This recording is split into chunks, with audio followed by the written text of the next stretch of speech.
सौ संगीताताई सोमनाथ गुरव आणि आपल्या प्रभाग क्रमांक 4 मधील आपले सर्वांचे लाडके उमेदवार आणि ज्यांना बाल शिवसैनिक म्हणून ओळखलं जातं, म्हणजे लहानपणापासून शिवसैनिक म्हणून काम केलंय, निष्ठेने काम केलंय आणि शिवसेना त्यांच्यासाठी जीव की प्राण आहे असे प्रशांत बापू साळुंके आणि दुसरे उमेदवार आमच्या भगिनी सौ रेश्माताई सुधीर बनगर, या तिघांसाठी मी आज आपल्या समोर मत मागण्यासाठी उभा आहे। बापूंनी आता आपल्याला सविस्तर असं मार्गदर्शन केलं, नगरसेवक कसा असावा। आज आपल्या समोर जे उमेदवार उभे आहेत, काही 2 उमेदवार उभे आहेत, त्यांना मागच्या वेळेस या प्रभागाने निवडून दिलं होतं। त्यांनी 5 वर्षात काय केलं? 5 वर्षात तुमच्या नागरिकांच्या कुठल्या समस्येला ते धावून आले ह्याचा सगळ्यांजवळ लेखाजोखा असतो। आणि काही उमेदवार असे आहेत की ते फक्त निवडणुकीपुरतच रिंगणात येतात, पण माझी या प्रभाग क्रमांक 4 मधील सर्व नागरिकांना, माझ्या माता भगिनींना, तरुण मित्रांना, वडीलधाऱ्या मंडळींना विनंती आहे की आपण आपला नगरसेवक निवडून देताना 12 महिने 24 तास जो आपल्यासाठी उपलब्ध आहे अशा माणसाला निवडून दिलं तरच 5 वर्ष आपल्याला कुठलीही अडचण येणार नाही।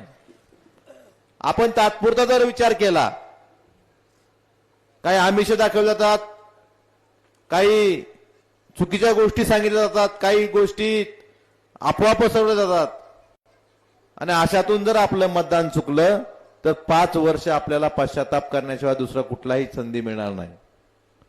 त्यामुळे मला माझी आपल्याला विनंती आहे, आता आपले नगराध्यक्ष पदाचे उमेदवार आपले शहर प्रमुख सोमनाथ आप्पा गुरव यांच्या सुविद्य पत्नी आहेत।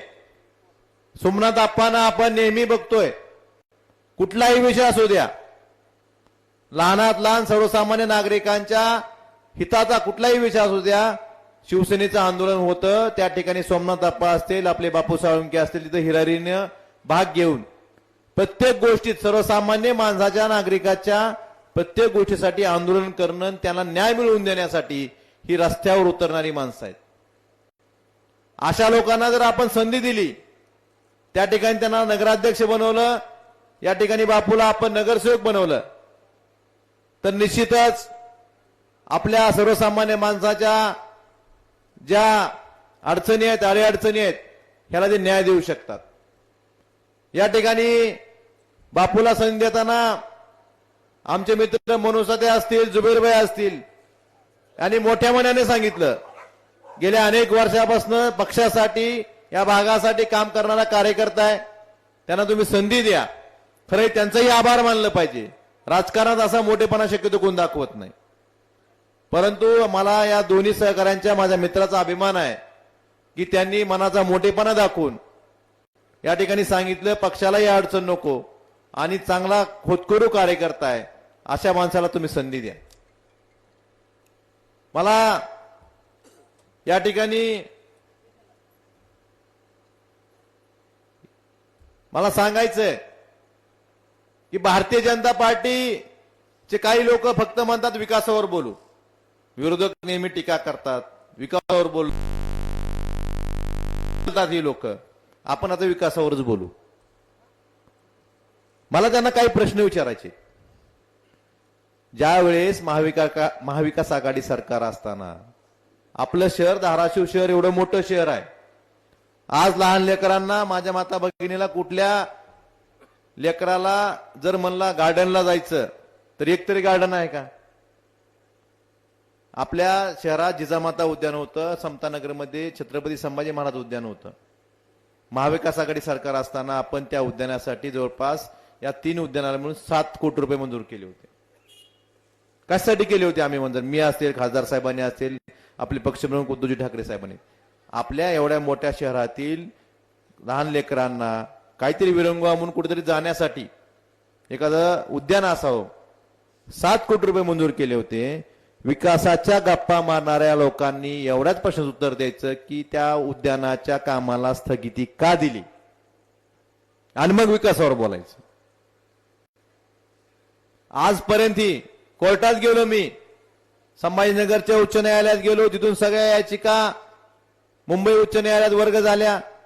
उच्च न्यायालयानं आदेश देऊन सुद्धा, हायकोर्टानं सांगून सुद्धा या भाजप शिंदे सरकारनं याची स्थगिती उठवली नाही. ह्याचं उत्तर धाराशिवकरांना तुम्ही देणं गरजेचं आहे.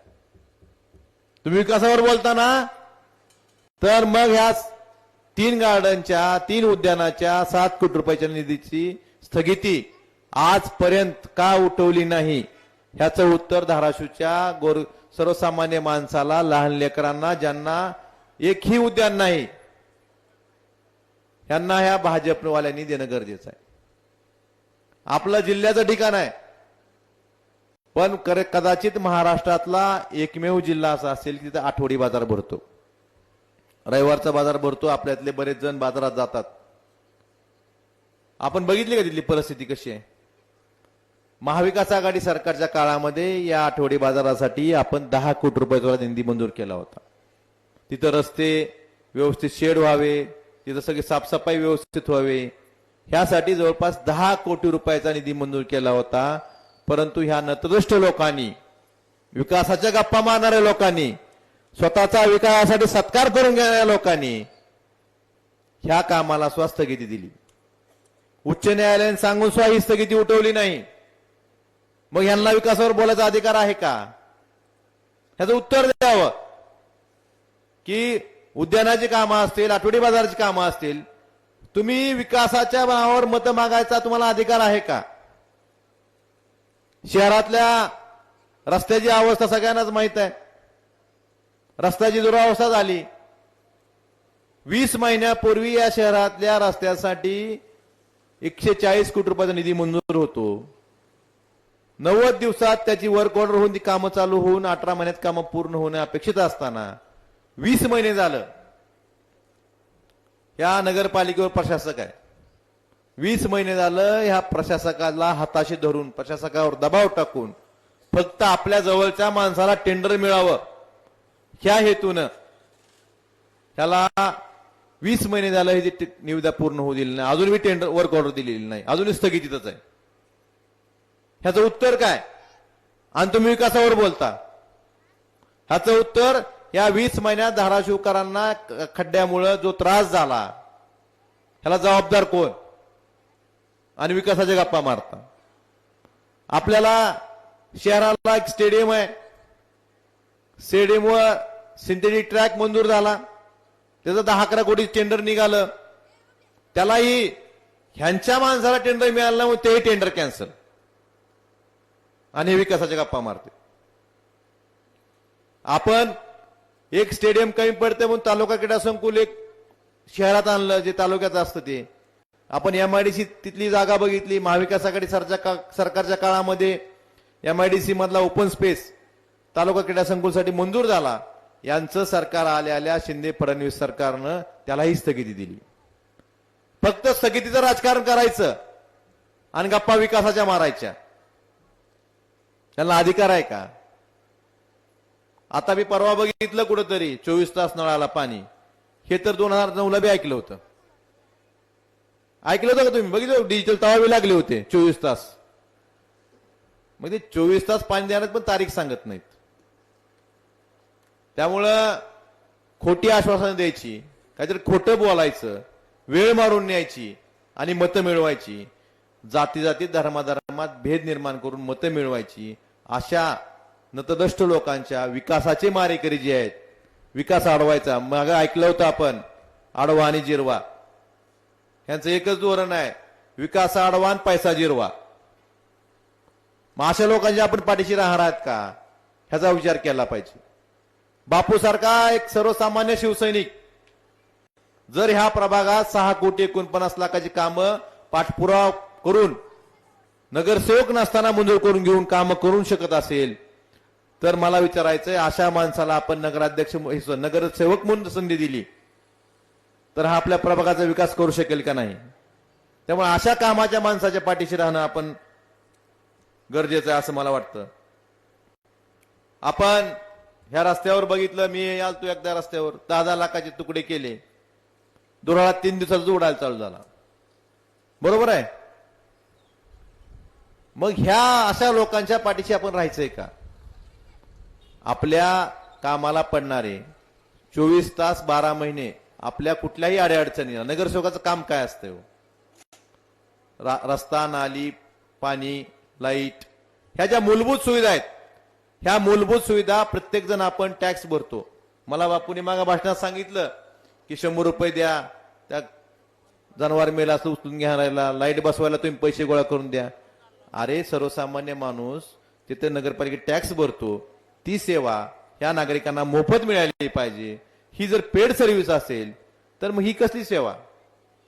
त्यामुळं मला बापूंनाही सांगायचंय, रेश्माताईंनाही सांगायचंय, या प्रभागात या आजपर्यंत झालं ते माहीत नाही, काय झालं असेल ते झाले असेल, पण इथून पुढच्या काळातही सर्वसामान्य तुम्ही आंदोलन करता बापू, पण एक सगळ्यासमोर सांगतोय की या प्रभागातल्या दुरावस्थेमुळे कुठल्याही व्यक्तीला आंदोलन करण्याची वेळ येणार नाही, असं काम तुमच्या हातून घडावं. हीच मग करतो खरे तुम्ही नगरसेवक. तुम्ही आंदोलन करता का नाही? आपल्या प्रभागातल्या कुठल्याही माणसाला आंदोलन करण्याची गरज पडू नये, एवढ्या चांगल्या पद्धतीचं काम बापू आणि रेश्माताई करतील आणि नगराध्यक्ष म्हणून संगीताई सोमनाथ गुरव करतील. हा आत्मविश्वास मला त्यांचा एक सहकारी म्हणून आहे. मला आपल्याला एवढंच सांगायचंय की आम्ही नुसत्या हवेतल्या गप्पा मारत नाहीत, घोषणा करत नाहीत, जे होतंय तेच सांगतो. गालिबनगरचा पाण्याचा प्रश्न असेल किंवा बाकी जे विषय असतील, रस्त्याचे विषय असेल, सुरुवातीला या नगरपालिकेवर जर प्रशासक नसतं तर 140 कोटीचं आपलं टेंडर 20 महिने राहिलं नसतं आणि या शहरातल्या नागरिकांना खड्ड्यातून प्रवास करावा लागला नसता. त्यामुळं येत्या 2 तारखेला आपण सगळ्यांनी मशाल या चिन्हासमोर आपल्याला 3 मतदान करायचे. आपण तिन्ही मतदान आपल्याला आपल्या कामाची, आपल्या हक्काची माणसं निवडून देण्यासाठी करायचंय. त्यामुळं प्रशांत बापू साळुंके यांचं चिन्ह मशाल आहे, आमच्या भगिनी रेश्माताई सुधीर बंडगर यांची पण निशाणी मशाल आहे आणि नगराध्यक्ष पदाचे उमेदवार संगीताई सोमनाथ गुरव यांची पण निशाणी मशाल आहे. अशा कामाच्या माणसाला आपण निवडून देण्यासाठी 2 तारखेला मशाल या चिन्हासमोर बटन दाबून त्यांना प्रचंड मताने विजयी करावं. आणि बापूंनी सांगितल्याप्रमाणे या प्रभागावर माझं पहिल्यापासूनही लक्ष इथून पुढेही राहील आणि ह्यांनी काम नाही केलं तर त्याला जबाबदार मी राहील. हेही शब्द मी या प्रसंगी आपल्या सर्व 4 नंबरच्या प्रभागातील नागरिकांना देतो आणि परत एकदा विनंती करतो की आपल्या धाराशिवचा विकास करण्यासाठी, ह्या स्थगितीच्या राजकारणापासून धाराशिवला मुक्त करण्यासाठी, फक्त विकासाच्या गप्पा मारणाऱ्यापासून धाराशिवचं मुक्त करण्यासाठी आपण येत्या 2 तारखेला मशाल या चिन्हासमोर बटन दाबावं आणि आमच्या तिन्ही उमेदवाराला प्रचंड मताने विजयी करावं, एवढी विनंती कर. जय महाराष्ट्र. धन्यवाद दादा. आपण केलेल्या आव्हानाला आम्ही नक्कीच प्रतिसाद देऊ. बापू आमचे प्रतिनिधित्व करण्यासाठी सभागृहात नक्कीच जातील, हा विश्वास या ठिकाणी आम्ही आमच्या सर्वांच्या वतीने आपणास देतो. आपण या जाहीर सभेसाठी आवर्जून उपस्थित राहिलात त्याबद्दल आपले या प्रभाग क्रमांक 4च्या सर्व नागरिकांच्या वतीनं आपले मनपूर्वक धन्यवाद व्यक्त करतो. आपणही सर्वजण या जाहीर सभेसाठी आवर्जून उपस्थित राहिलात त्याबद्दल आपणा सर्वांचेही मनापासून धन्यवाद. आपण सर्वांनी प्रशांत बापू साळुंके आणि त्याचबरोबर रेश्माताईंच्या पाठीशी शुभाशीर्वाद द्यावेत एवढी अपेक्षा या निमित्तानं व्यक्त करतो आणि ही जाहीर सभा या ठिकाणी संपन्न झाली असे जाहीर करतो. धन्यवाद.